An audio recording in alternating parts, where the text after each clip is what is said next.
Olá para você que acompanha a gente aqui do Futebol na Veia, tudo bem com você? Está começando o nosso primeiro girão da rodada de 2021. Espero que você tenha tido um ótimo ano de 2020, por mais das consequências que ocorreram, e que 2021 seja muito melhor. Então eu já te desejo um feliz ano novo e vou pedir para você já deixar o seu like, responda o que você achou nos comentários dessa rodada e se inscreva no nosso canal. Eu sou Felipe Gomes e está começando o girão da rodada.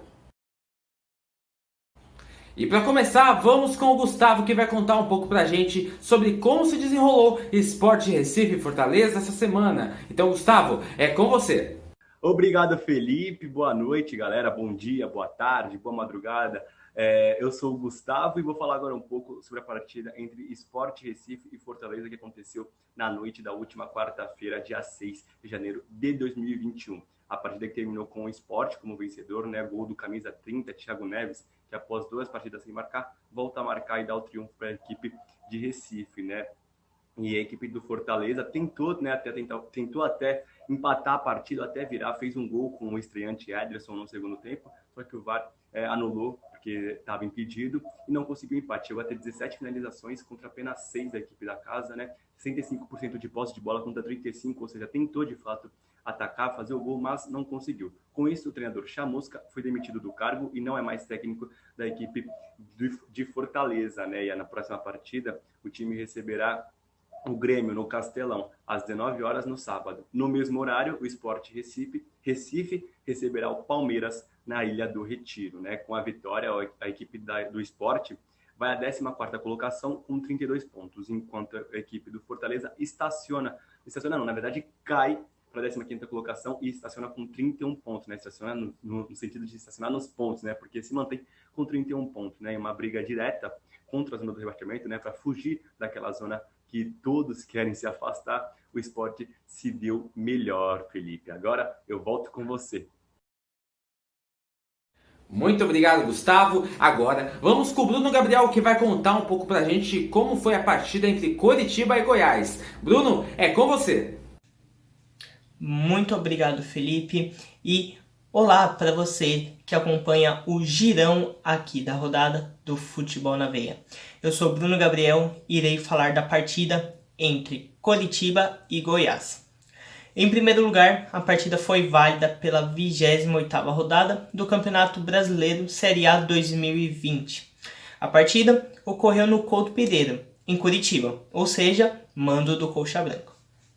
A partida começou com o próprio Coritiba se impondo na partida. Contudo, acabou parando em Tadeu, que fez grandes defesas. O primeiro gol saiu logo do time esmeraldino goiano, quando Fábio Sanches, em uma tentativa de escanteio na segunda bola, conseguiu abrir o placar para o time goiano. Logo depois, em uma boa troca de passes, Rafael Moura, o He-Man, fez o segundo, dando ampla vantagem para o Goiás. Na segunda etapa, o Coritiba tentou ir para o ataque, mas acabou parando novamente em Tadeu. No finalzinho ainda da partida, Robson conseguiu diminuir para o Coxa Branco, mas foi só isso. A partida se encerrou com a vitória do time goiano. Com isso, o Goiás agora fica a 2 pontos do Bahia, o time que não está ainda na zona de rebaixamento, né, o último da tabela. A equipe fica com 26 pontos e terá o próximo jogo contra o Internacional no Beira-Rio. Também o Coritiba joga novamente no seu estádio, o Couto Pereira, onde enfrenta o Atlético Paranaense em um clássico da sua região. Vale ressaltar que o Coritiba agora é o último colocado do Campeonato Brasileiro e necessita de ótimos resultados para poder escapar da segunda divisão na próxima temporada. Vale ressaltar também, finalizando, que todas essas duas partidas que eu falei, elas serão válidas pela 29ª rodada do Campeonato Brasileiro. Essa foi a análise da partida entre Coritiba e Goiás. Passo a bola novamente para o repórter Felipe. Muito obrigado, Bruno. Agora vamos com o Felipe Tavares, que vai contar um pouco pra gente e vai passar um resumo e uma análise de como foi Grêmio e Bahia. lá na Arena do Grêmio. Então, Felipe, é com você. Galera que assiste Futebol na Veia, eu sou o Felipe Tavares. Vou falar um pouco da partida que aconteceu na Arena do Grêmio, em Porto Alegre, na última quarta-feira, entre Grêmio e Bahia. Então, as duas equipes entraram em momentos totalmente distintos na tabela de classificação. O Grêmio vinha embalado por conta da classificação para a final da Copa do Brasil, que conseguiu em cima do São Paulo, de Fernando Diniz, e buscava vitória para poder entrar no G4 e colar ainda mais na parte de cima da tabela do campeonato. Já o Bahia, que entrou na partida como o primeiro clube além da zona do rebaixamento, ou seja, o Bahia entrou muito pressionado e precisava da vitória, precisava somar pontos desesperadamente para poder dar uma respirada no Campeonato Brasileiro. E a partida começou como todo mundo esperava, o Grêmio dominando a partida, o toque de bola envolvente, pressionando muito o Bahia com intensidade. Logo no início da partida, o Diogo Barbosa fez um cruzamento e o Diego Souza cabeceou, passando rente ao poste direito do goleiro Douglas, do Bahia. E o Grêmio continuou tocando a bola, continuou dominando a partida, tendo mais posse de bola, até que aos 15 minutos do primeiro tempo, em jogada pelo lado esquerdo, mais uma vez o Jean-Pierre acionou o Diogo Barbosa, ele cruzou e o Wanderson cabeceou no canto oposto do goleiro Douglas, fazendo o primeiro gol da partida, abrindo o placar para o Tricolor e fazendo seu primeiro gol como profissional. Ele até se emocionou na comemoração, foi um momento de muita festa. E aí, após esse primeiro gol do Grêmio, o Bahia acordou no jogo, o Bahia melhorou, o Bahia começou a pressionar o Grêmio, começou a tomar conta da partida. O Gilberto, que é um jogador muito importante para o Bahia, começou a aparecer. E aí ele começou a criar jogadas. O Ramires, que também é um jogador muito importante para o sistema do Bahia, ele também começou a aparecer, começou a municiar o setor de ataque. E o Bahia teve até um gol anulado. O Gilberto dominou a bola pelo lado esquerdo do campo, trouxe para o meio e bateu forte no ângulo do goleiro Vanderlei. Porém, o VAR entrou em ação e viu um impedimento do Gilberto e anulou o gol, que seria um empate da equipe baiana dentro da Arena do Grêmio. Mas isso já era um indício do que poderia acontecer. O Bahia continuou pressionando o Grêmio, o Gilberto perdeu uma chance cara a cara com o Vanderlei no finalzinho do primeiro tempo. E a partida terminou, o primeiro tempo terminou com o Grêmio vencendo a partida por 1-0. Ficou até um resultado de certa forma injusto, porque o Bahia dominou muito após o primeiro gol do Grêmio. Passando para a segunda etapa começou da mesma forma que a primeira terminou. O Bahia em cima do Grêmio, em busca do gol de empate, até porque não tinha nada a perder e precisava da vitória. E logo antes do primeiro minuto, no primeiro ataque, o Daniel bateu, a bola desviou na zaga e o Vanderlei teve que fazer grande defesa jogando para escanteio. No lance seguinte, a cobrança de escanteio foi feita, o Ramires dominou a bola no rebote, rolou para o Anderson Martins, que bateu forte, a bola desviou na zaga do Grêmio e foi morrer no canto direito do goleiro Vanderlei, empatando a partida, deixando o jogo tenso e equilibrado. Após esse gol do Bahia, o Grêmio também reagiu, o Grêmio voltou a tomar as rédeas da partida, começou a atacar mais e quase que imediato, o gol do Bahia foi no primeiro minuto. Aos 9 minutos do segundo tempo, em uma falta, jogada ensaiada, o Diogo Barbosa rolou e o Diego Souza bateu forte, a bola ainda desviou na zaga e matou o goleiro Douglas, que até tocou na bola, mas não conseguiu evitar o segundo gol da equipe do Grêmio. Após o gol do Grêmio, a partida ficou mais tensa, ficou mais nervosa, com poucas chances. O PP até teve uma chance mais para o final da partida, bateu com perigo, a bola passou no lado esquerdo do goleiro Douglas, mas nada de muito perigo.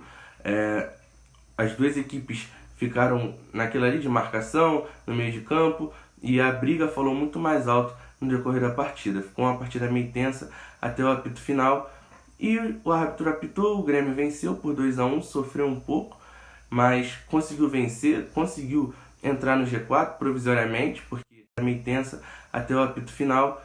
E o árbitro apitou, o Grêmio venceu por 2-1, sofreu um pouco, mas conseguiu vencer, conseguiu entrar no G4 provisoriamente, porque o Internacional ainda joga hoje. Se o Inter vencer, o Grêmio sai do G4. Mas foi uma vitória para consolidar o bom momento do Grêmio, o bom momento que a equipe gaúcha vive no Campeonato Brasileiro. Já o Bahia não vem bem no campeonato, ele é o primeiro clube além da zona do rebaixamento e ele pode entrar na zona de rebaixamento nessa rodada se o Vasco vencer sua partida que tem para fazer ainda hoje no Campeonato Brasileiro. E ele precisa melhorar, precisa somar pontos desesperadamente nas próximas rodadas para que não venha a ser rebaixado para a Série B do ano que vem.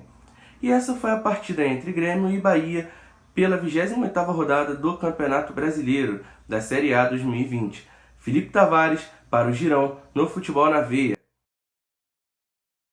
Obrigado, Felipe. Vamos com o Leandro, que vai contar pra gente de como se desenrolou a partida entre o Botafogo e Atlético Paranaense. Então, Lelê, é com você. Obrigado, Felipe. Sou o Lelê e hoje detalharei mais uma rodada do Campeonato Brasileiro 2020/2021. E a abertura dessa rodada foi no Engenhão, entre Botafogo e Atlético Paranaense, equipes que vivem momentos parecidos na competição, mas com um detalhe: uma equipe está na zona de rebaixamento em uma situação delicada e a outra equipe já viveu a situação de estar na zona de rebaixamento e agora vive momentos melhores na competição. De quem eu estou falando? Do Atlético Paranaense, o vitorioso desse confronto.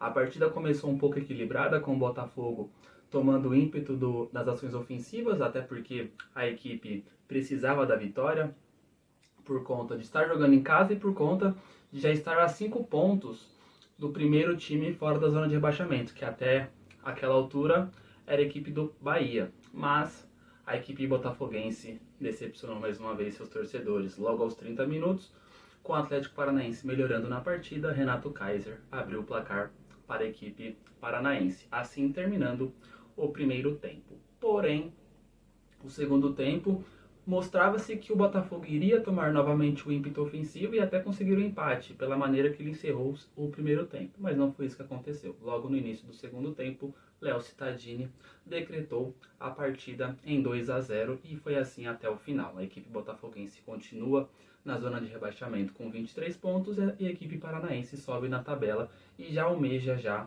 ficar na zona da Sul-Americana e ficar estagnado sem sofrer sustos de zona de rebaixamento. É isso. Essa foi mais uma rodada do Campeonato Brasileiro. Botafogo 0, Atlético Paranaense 2, abertura da 28ª rodada. É isso. Sou o Lelê, do Girão FNV. Obrigado, Leandro. Já a gente volta contigo. E agora, vamos com o Gabriel Yudi, que vai contar pra gente de como foi o confronto entre Ceará e Internacional. Gabriel, é com você. E aí, rapaziada, tudo bem? Eu sou o Gabriel Yudi e vou falar um pouco sobre o jogo do Ceará e do Internacional que aconteceu em Fortaleza nesta quinta-feira, dia 7. Bom, o Ceará dominou o primeiro tempo, porém perdeu 2 chances e uma delas foi tirada em cima da linha com o Vitor Cuesta. Porém, não concretizaram as chances que tiveram e com isso foram para o segundo tempo. No entanto, o Inter voltou muito melhor do que tinha começado, tanto que no primeiro tempo o Inter não tinha feito nada no jogo até o momento. Com isso, aos 8 minutos do segundo tempo, Caio Vidal, um menino de 20 anos, marcou seu primeiro gol como profissional e assim abriu o placar para o Colorado. Com isso, aos 22 minutos do segundo tempo, Yuri Alberto deu uma cavadinha em cima do goleiro, Fernando Praz, e acabou fazendo o 2-0 do Inter. Com isso, o Vozão desanimou total e nada produziu até então. Teve algumas faltas perto da área, mas pouco utilizáveis pelo Ceará. Com isso, o Inter também perdeu o Marcelo Lomba, que saiu machucado e passará por exames médicos. E é isso. O Inter foi superior na segunda etapa, o Ceará na primeira, porém não concluiu as chances que teve. E Felipão, fica contigo, meu parceiro. Muito obrigado, Gabriel. E agora, pra gente finalizar o nosso girão da rodada, vamos com o Leandro, que vai contar pra gente de como se desenrolou a partida entre Atlético Goianiense e Vasco. Então, Lelê, é com você. Obrigado, Felipe. Aqui é o Lele, estamos de volta para falar de mais uma partida e esta que encerrou. Se anteriormente falamos da primeira partida que iniciou a rodada 28ª do Campeonato Brasileiro 2020/2021, agora voltamos para falar da última partida, a partida que encerra essa rodada, a partida do Atlético Goianiense e Vasco realizado em Goiânia. Uma partida que tem semelhanças na tabela, o Vasco na zona de rebaixamento ao iniciar o jogo, querendo sair, o Atlético Goianiense querendo se distanciar cada vez mais da possibilidade de rebaixamento. E a partida foi o inverso, por mais que o Atlético Goianiense esteja à frente do Vasco na tabela, o Vasco tomou as ações do jogo, protagonizando uma das melhores partidas individuais de um goleiro nessa competição, que foi do goleiro Jean, fazendo defesas importantíssimas na primeira etapa para assegurar o empate para o Dragão. E assim terminou o primeiro tempo, com o Vasco em cima do Atlético Goianiense, com o Vasco tendo mais ímpeto ofensivo, com o Vasco tendo mais chances reais de gol, porém parando na barreira que foi o goleiro Jean. No segundo tempo já foi um jogo mais morno, um jogo mais cauteloso. O Atlético Goianiense adiantou as linhas tanto de marcação como ofensivas, foi um pouco para cima do Vasco, porém sem efetividade nas ações ofensivas. Já o Vasco abdicou um pouco dos contra-ataques na segunda etapa e quase chegou no gol também na metade do segundo tempo, porém novamente barrado no goleiro Jean. E assim terminou o jogo, 0-0, um empate para o Vasco, que aparentemente não era o que a equipe queria e foi buscar em Goiânia, porém esse empate deu à equipe do Vasco a saída da zona de rebaixamento e agora o Bahia está na 17ª colocação, ou seja, por mais que os 3 pontos não vieram, esse 1 ponto foi importante para o Vasco sair da zona de rebaixamento. Já o Atlético Goianiense lamenta o empate pelas questões da tabela e de projeções de estabilizar tanto na primeira divisão como tendo uma vaga na Sul-Americana, porém, ao analisar o jogo, ao analisar como foi a partida, esse empate foi bem-vindo. É o famoso ganhou 1 ponto ao invés de ter perdido 2. Mas foi isso, 0-0 em Goiânia, Atlético Goianiense e Vasco. Sou o Lele, direto do Girão FNV. Muito obrigado, Leandro. Muito obrigado, pessoal, que acompanhou a gente até aqui. Esse foi nosso primeiro girão da rodada de 2021. Espero que você tenha acompanhado a gente nesse ano de 2020. E se você ainda não conhece a gente, já deixa o seu like, se inscreve no nosso canal, ativa o sininho de notificações, deixa o seu comentário sobre o que você achou dessa rodada e o que você acha que a gente deixou de falar aqui que seria mais interessante da gente citar. Então, deixe sua sugestão e muito obrigado por ter assistido esse vídeo.